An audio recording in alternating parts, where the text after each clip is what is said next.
What's up, guys? Holding the Atlas with you here, bringing you Fairytail, 100-year quest manga review. This was chapter 18, titled A Painful Choice.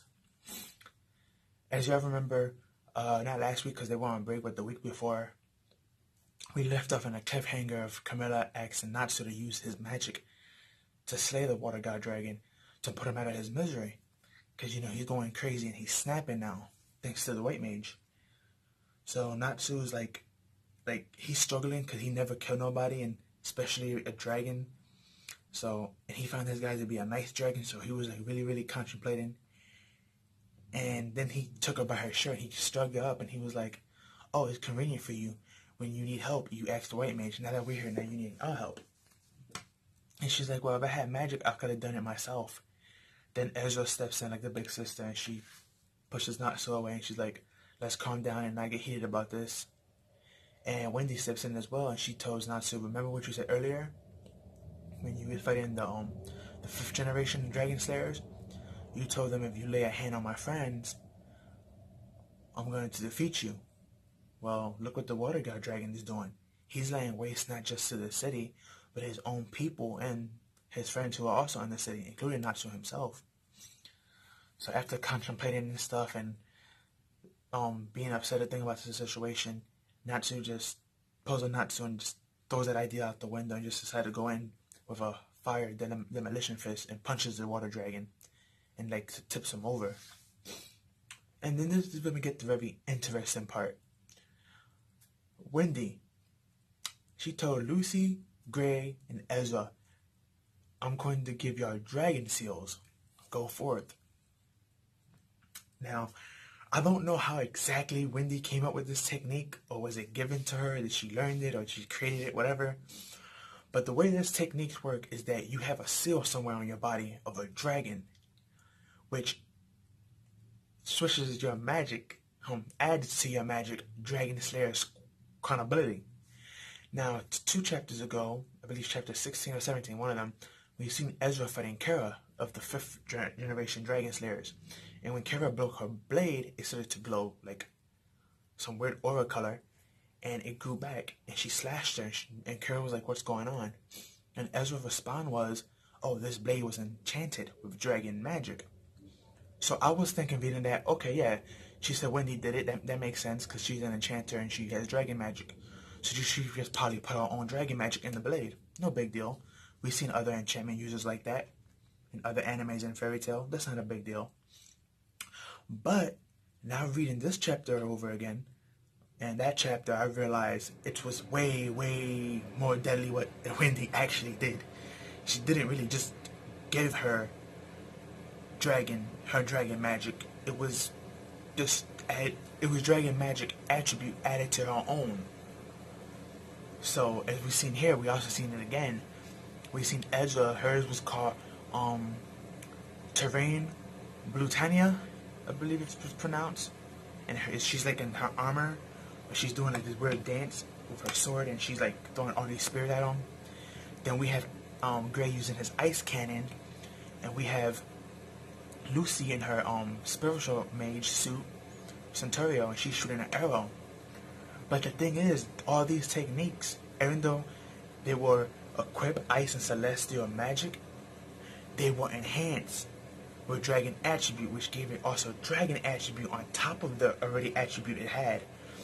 So technically, if you think about it, Gray's ice cannon was technically ice make / devil make ice magic / dragon slayer magic.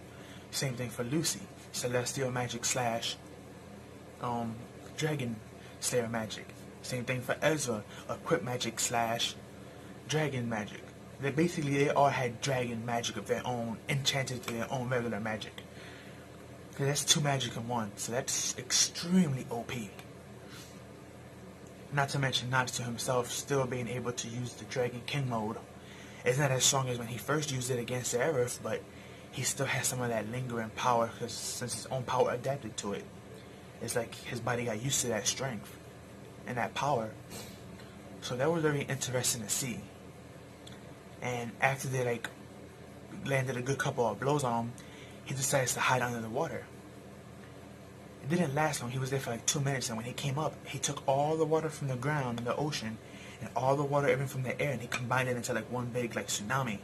And it looks like he was about to drop it on everything and just ended it off right there. And you have everyone in shock saying, "This is the power of a dragon god." And I'm like, y'all fought Agdalogia. Y'all should be used to this. Y'all fought him a couple times. Really 3 times, really, but still, I mean, you should have been expecting this and anticipating. And I don't think Agdalogia ever did something like that, but he was more of a brute. He was more of a brute dragon.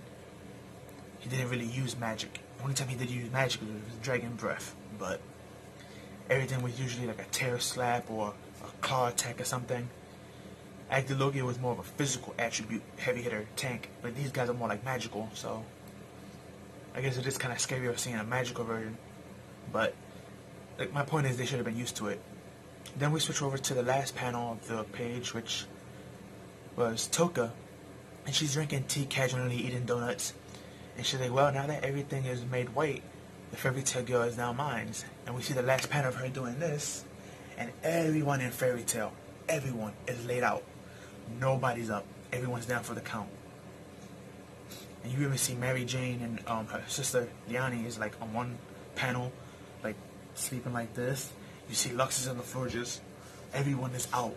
Everybody, like everyone you could think of in the Fairytail girl is out.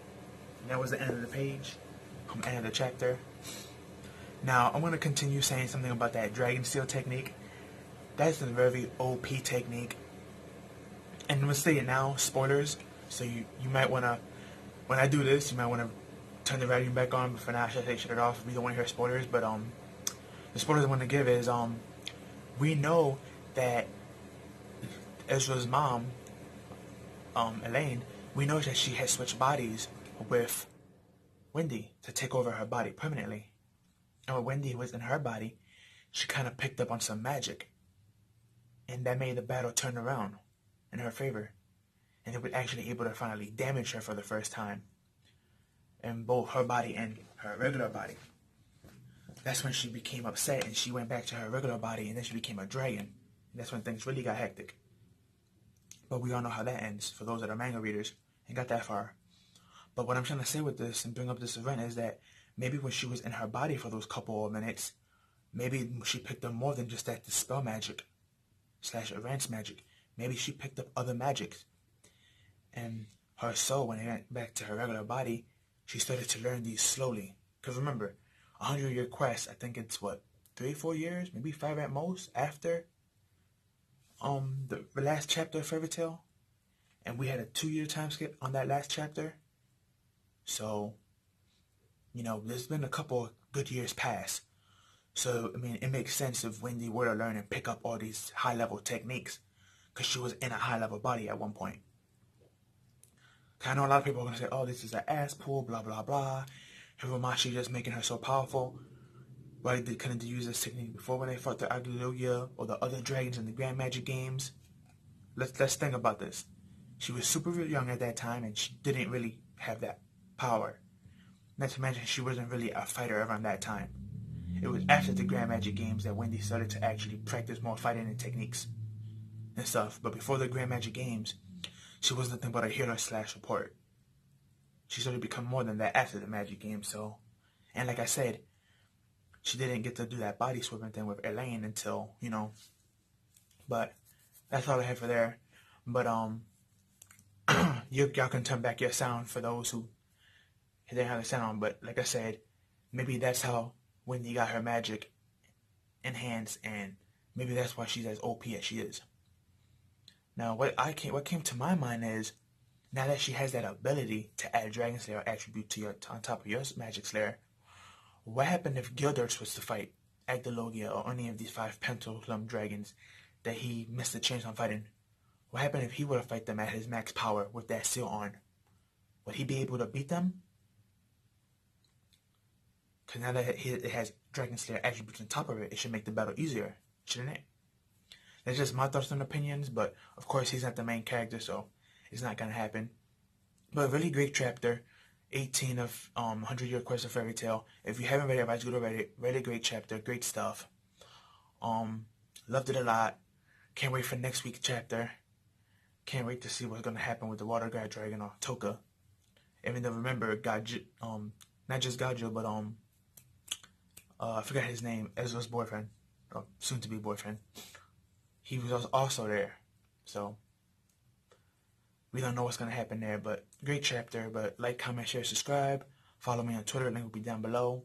Don't forget to hit that notification bell to get notified whenever I post an upload. And I catch you in the next one. Peace out.